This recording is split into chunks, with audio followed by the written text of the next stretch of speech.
안녕하세요. 오늘이 전도학교를 섬기고 있는 장경문 장로입니다. 지난 시간에는 우리 전도학교 비전 3가지에 대해서 말씀드렸습니다.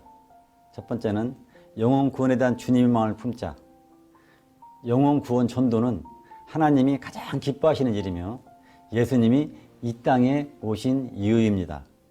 하나님과 예수님의 최대 관심사는 바로 영혼 구원 전도에 있다는 것을 우리는 꼭 기억하면 좋을 것 같습니다. 두 번째는 복음의 무기를 준비하자. 세 번째는 날마다 111 전도자가 되자입니다.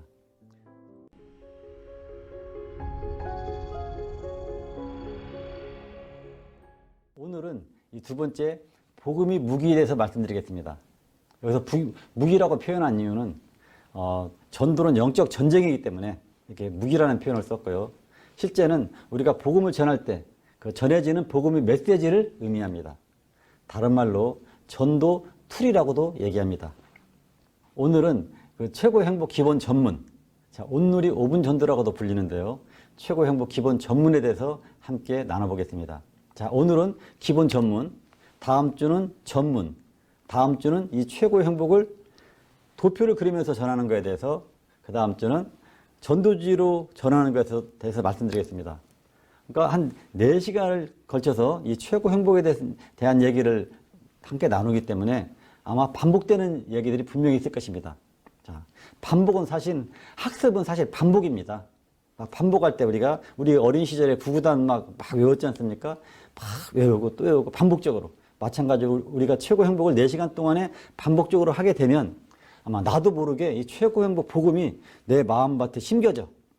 실제 전도 현장에서 자연스럽게 우리가 최고 행복을 전할 수 있을 것입니다. 그럼 최고 행복 특징에 대해서 한번 말씀드리겠습니다. 자, 첫 번째는 스토리텔링식으로 되어 있다는 것입니다. 이 스토리텔링식으로 되어 있다는 건 매우 중요하고 탁월하고 제가 말로 표현할 수 없을 정도로 하여튼 중요합니다. 지난 시간에 제가 평소에 잘하는 제 단골 환자분한테 권유형 전도를 했을 때 환자분이 알았어요 원장님 막 자꾸 농담으로 받아서 에이 안 되겠다고 저는 이제 처방을 하려고 하는데 컴퓨터가 팍 꺼져가지고 할 수 없이 이거 보시라 이건 뭐 2, 3분 걸리니까 할 수 없이 이제 오늘 예수님 얘기를 하겠다 하고서는 이제 이 최고 행복 전도주로 이제 복음을 전했다는 이야기를 지난 시간에 말씀드렸습니다. 그 전까지는 권유형 전도를 할 때는 막 농담으로 받고 막 그냥 그러던 분이 이 최고 행복 복음을 전하다 보니까 막 심각하게 막 진지하게 들으면서 고개를 끄덕끄덕거리면서 들으면서 나중에는 눈물까지 글썽이면서 복음을 받아들이고 예수님을 영접했다는 말씀을 지난 시간에 말씀드렸습니다. 자, 이렇게 고개를 끄덕거리면서 복음을 듣고 눈물까지 흘리는 이런 상황은 전적으로 성령님이 역사입니다. 그러나 한편으로 이 최고 행복, 이 복음이 스토리텔링식으로 되어 있다는 것을 말해주고 있습니다. 자, 이 전도에 있어서 공감은 매우 중요합니다. 공감하는 것, 대상자가 공감하는 것은. 전도는 2단계로 이루어지고 있습니다. 첫 번째 단계는 대상자의 마음문이 열리는 단계고요. 두 번째는 열린 마음에 그 복음의 메시지가 이제 심겨지는 메시지를 전하는 단계입니다. 자, 1단계나 2단계나 다 중요한데요. 1단계, 뭐 여러 가지 상황으로 우리가 그 마음을 여는데요. 이런 얘기를 우리는 또 들을 수 있습니다. 누구 옆집 사는 누구 말이야. 누구 때문에, 집사 때문에, 권세 때문에, 장로 때문에 나 교회 가기 싫습니다. 이런 얘기를 듣기도 하고요. 또 어떤 경우에는 집사님 때문에, 권사님 때문에, 어떤 장로님 때문에 그 장로님의 그 삶을 보면서 내가 교회 가기로 했다고. 자, 이 말은 무슨 뜻이냐. 바로 우리 크리스찬들이 삶을 통해서 그들이 공감할 때 마음문이 열릴 수 있다는 것입니다. 이래서 1단계 그 마음문이 열리는 것도 대상자 상대방이 공감하는 게 매우 중요한데요. 역시 복음의 메시지를 전할 때도 이 복음을 들으면서 대상자가 공감하면서 고개를 공감이란 다른 말로 고개를 끄덕거린다는 뜻인데요. 고개를 끄덕거리면서 복음을 듣는다는 것은 바로 이 최고의 행복, 이 복음이 바로 스토리텔링식으로 되어졌다는 것입니다. 얼마 전에도 이건 최근 일인데요. 20대 초반의 젊은 여성이 이제 아가씨가 이제 자매가 이제 왔습니다. 얘기를 들어보니까 몸이 아프다는데 정신적으로 많이 힘들어합니다. 그래서 예수님을 꼭 전하고 싶어서 보니까 엄마랑 같이 와서 내가 이제 잠깐 시간을 내주면 예수님을 전하고 싶다.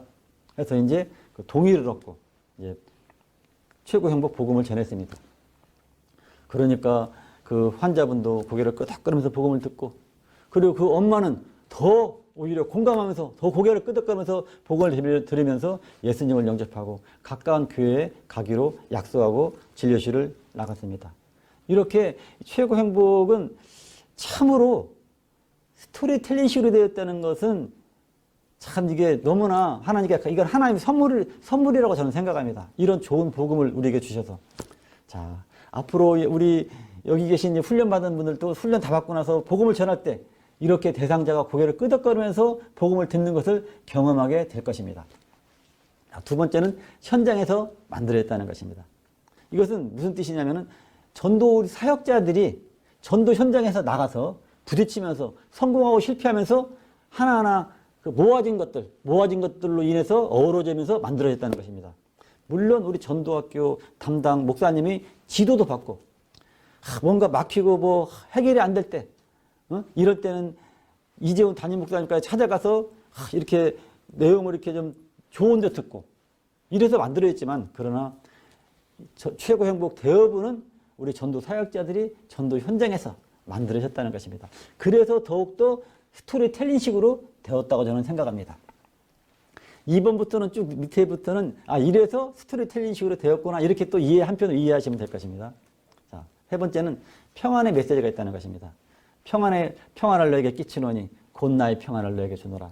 내가 너에게 주는 것은 세상에 주는 것과 같이 아니하니라.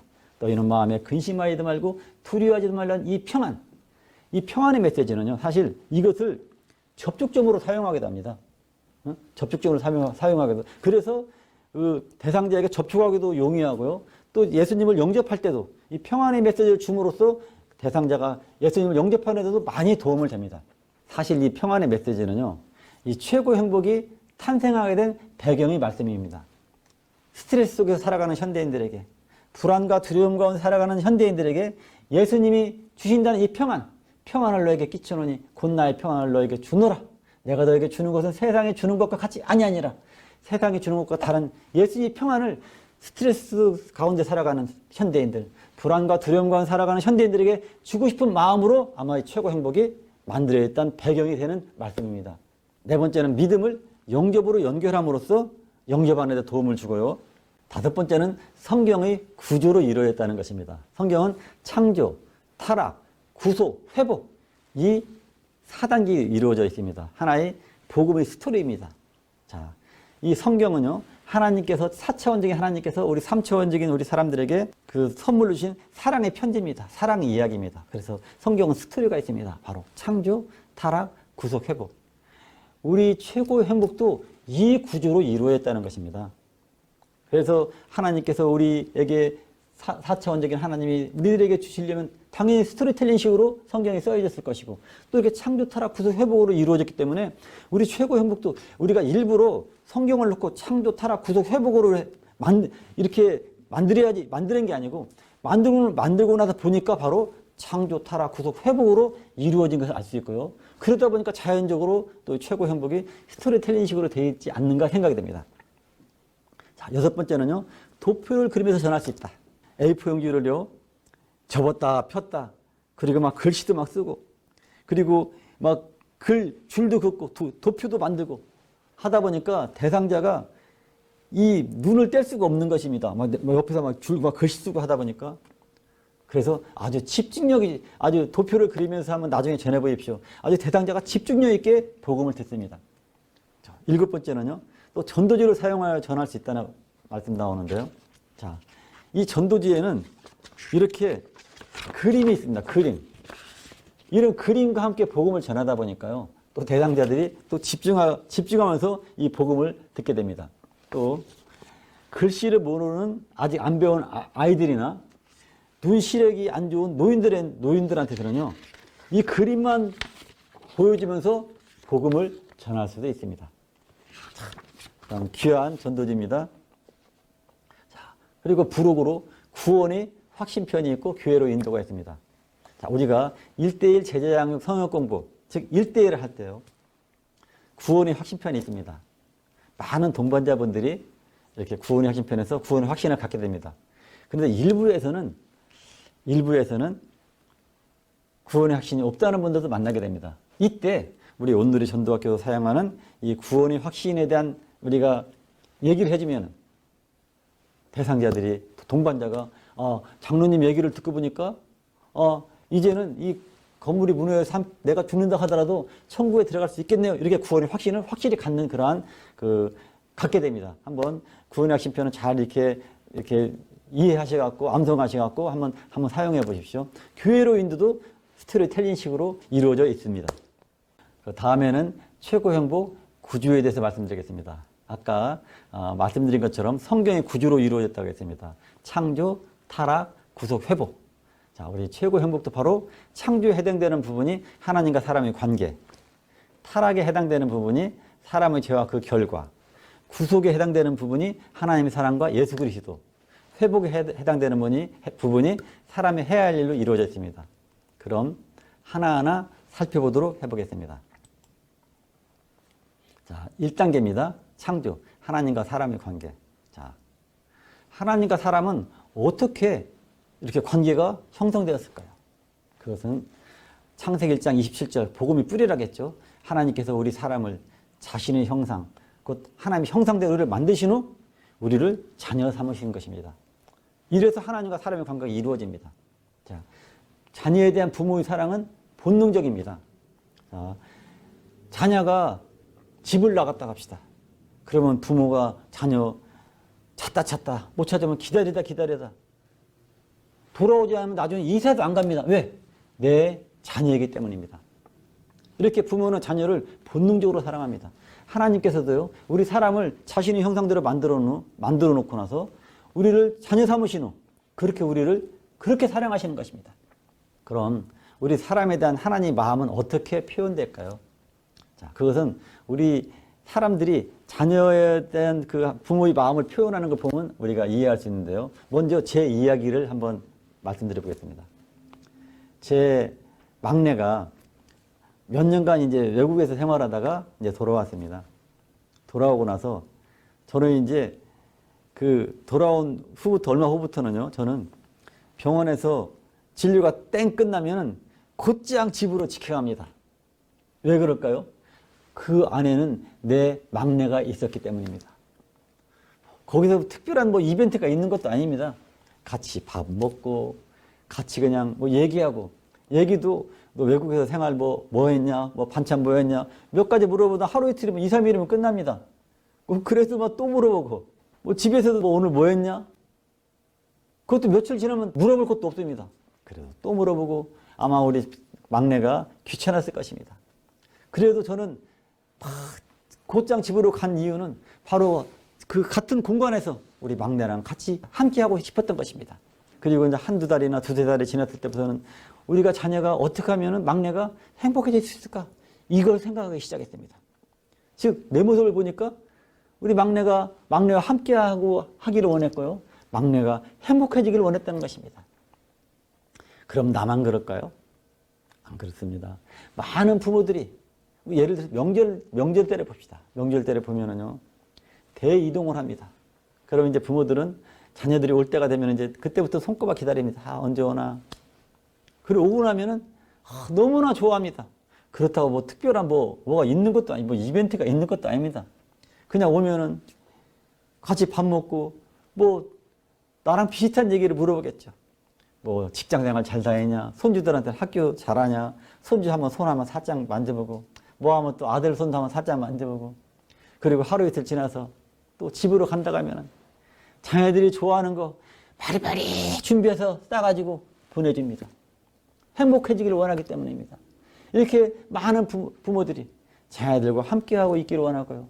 그리고 자녀들이 행복해지기를 원한다는 사실입니다.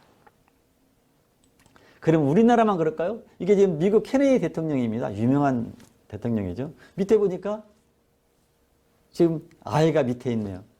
자, 케네디 대통령도, 미국 대통령도 이렇게 자기 아이와 함께 하기를 원하고 나중에는 이 아이가 행복해지기를 원했을 것입니다.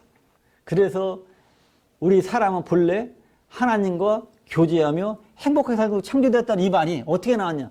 이래서 하나님께서는 우리와 함께 하기를 원하시고요. 우리가 행복해지를 원한다는 사실입니다. 그래서 우리 사람은 본래 하나님과 교제하며 행복하게 살도록 창조된 것입니다. 1단계를 한번 정리해 보겠습니다. 하나님과 사람의 관계입니다. 하나님과 사람의 관계는 바로 부모와 자녀의 관계다. 그래서 사람은 본래 하나님과 교제하며 행복하게 살도록 창조되었다. 키워드는 교제와 행복, 교제 행복입니다. 하나님도 우리와 교제하기를 원하고요. 우리가 행복하기를 원하고 우리 또한 하나님과 교제하며 행복하게 살도록 창조되었고요. 그리고 말씀은 창세기 1장 27절 말씀. 하나님이 자기 형상, 곧 하나님의 형상대로 사람을 창조하셨다. 이 말씀입니다. 2단계로 넘어갑니다. 2단계. 자, 그런데요. 이렇게 교제하고 행복해야 될 우리 사람이. 그런데 사람이 하나님께 불순종함으로 죄를 지었고 그 결과 하나님을 떠나게 됐습니다. 자, 떠난 것이 뭐 한두 명이 떠난 게 아니고 모든 사람이 죄를 지어서 하나님 떠났다고 말씀하고 있습니다. 자, 하나님을 떠난 사람에게는 두 가지 현상이 일어나는데요. 첫 번째는 불안과 두려움입니다. 아이들은 부모와 함께 있으면 아무리 무서운 곳이라도 갈 수 있습니다. 그러나 부모가 곁에 없으면 자기 집에 있더라도 불안과 두려움에 빠집니다. 첫 번째 사람의 아담도 하나님께서 완벽하게 지어주신 에덴 동산에서 하나님을 떠난 후 처음 느낀 감정이 두렵다라고 말씀하고 있습니다. 이처럼 하나님을 떠난 사람에게는 이 세상에서 아무리 많은 것을, 좋은 것을 가지고 있더라도 불안과 두려움이 생깁니다. 두 번째는 사망입니다. 성경에는 죄의 싹든 사망이요라고 말씀하고 있습니다. 여기서 사망이라는 것은 단순히 목숨이 끊어지는 것뿐만 아니라 우리 육체적 죽음 이후에 우리를 창조하신 하나님과 분리되어서 지옥에서 영원히 고통당하는 것을 의미합니다. 자, 그러면 2단계를 한번 다시 더 정리해 보겠습니다. 2단계는 사람의 죄와 그 결과입니다.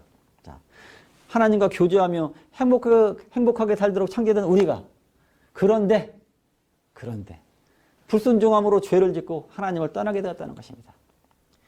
이 죄는요, 하나님과 같이 있을 수가 없습니다. 죄는 어두움입니다. 어두움. 하나님은 빛입니다. 빛과 어두움은 공존할 수 없습니다.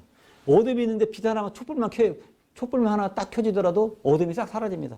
즉 죄와 어둠은 공존할 수 없는 것입니다. 우리 죄를 지은 우리와 빛이 되신 하나님과는 공존할 수 없습니다.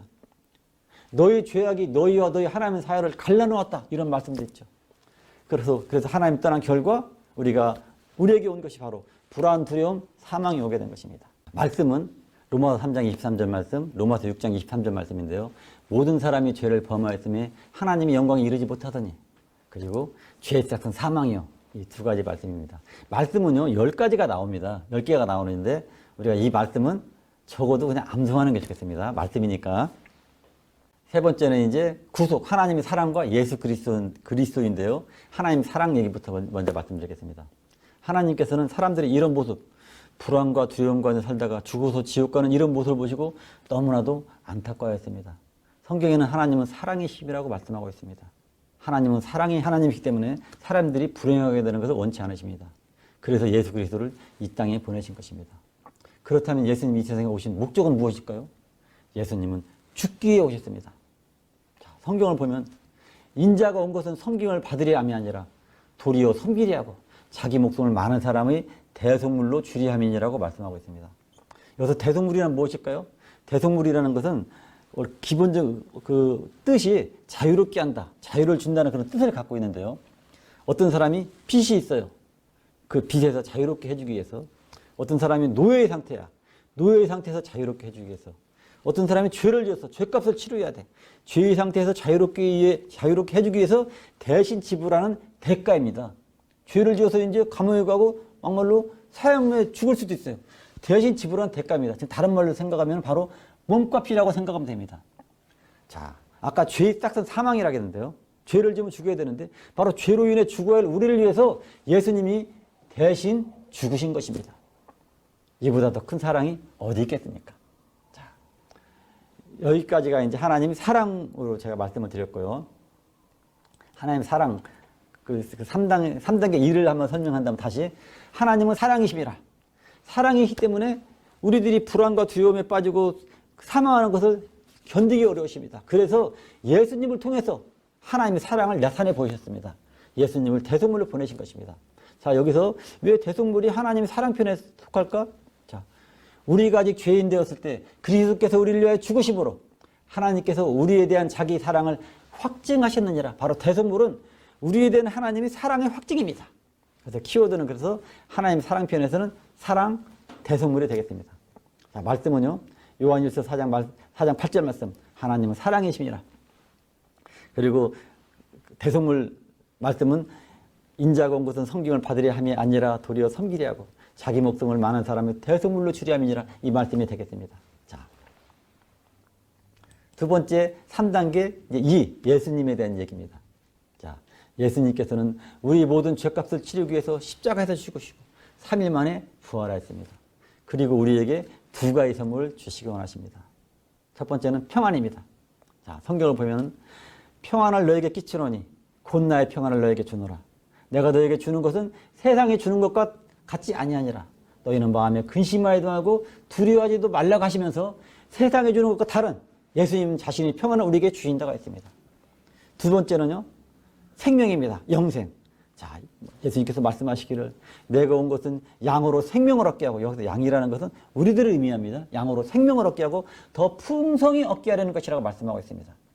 여기서 생명은 영원한 생명, 즉 영생을 의미합니다. 자, 예수님께서는요. 하나님을 떠나 아까 죄를 지어서 불안과 두려움에 빠진 우리에게 바로 이 평안을 주시고 죄로 인해 죽을 수밖에 없는 우리에게 영생을 주시기 원하신다는 것입니다. 이것이 3-2 예수님의 말씀입니다. 그럼 한번 이걸 다시 한번 정리해 보겠습니다. 십자가에서 죽으시고 부활하신 예수님은 불안과 두려움에 빠지는 우리에게 평안을 주시고 죄로 인해 죽을 수밖에 없는 우리에게 영생을 주신다는 것입니다. 여기서의 키워드는 평안과 영생. 그리고 말씀은 요한복음 14장 27절 말씀, 요한복음 10장 10절 말씀이 되겠습니다. 마지막 4단계입니다. 회복, 사람이 해야 할 일입니다. 자, 이 사람이 해야 할 일에서는 질문을 하나 던지고 질문에 대한 답을 풀어가는 식으로 진행이 됩니다. 그럼 어떤 질문이냐? 아까 예수님께서 부활하신 예수님께서 평안과 영생을 주신다는 그 주제를 가지고 질문을 던집니다.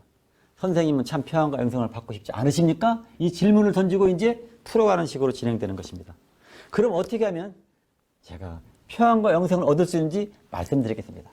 자, 성경은 하나님의 말씀인데요. 이 하나님 말씀 중에서 가장 핵심적인 말씀이 있습니다. 그 말씀이 바로 이 말씀입니다. 하나님이 세상을 이처럼 사랑하사 독생자를 주셨으니 이는 그를 믿는 자마다 멸망하지 않고 영생을 얻게 하려 하심이라고 말씀하고 있습니다. 즉 나의 죄값을 치르기 위해서 십자가에서 죽으시고 부활하신 예수님을 믿으면 참 평안과 영생을 얻게 되는 것입니다. 그런데도 성경에서는 이 믿음을 영접이라고 말하고 있습니다. 영접하는 자, 곧 그 이름을 믿는 자들에게는 하나님의 자녀가 되는 권세를 주셨으니 라고 말씀하고 있습니다. 자, 그렇다면 영접은 무엇일까요? 영접이란 아주 귀한 분을 내 집에 초청하고 아주 극진히 환대하는 것을 의미합니다.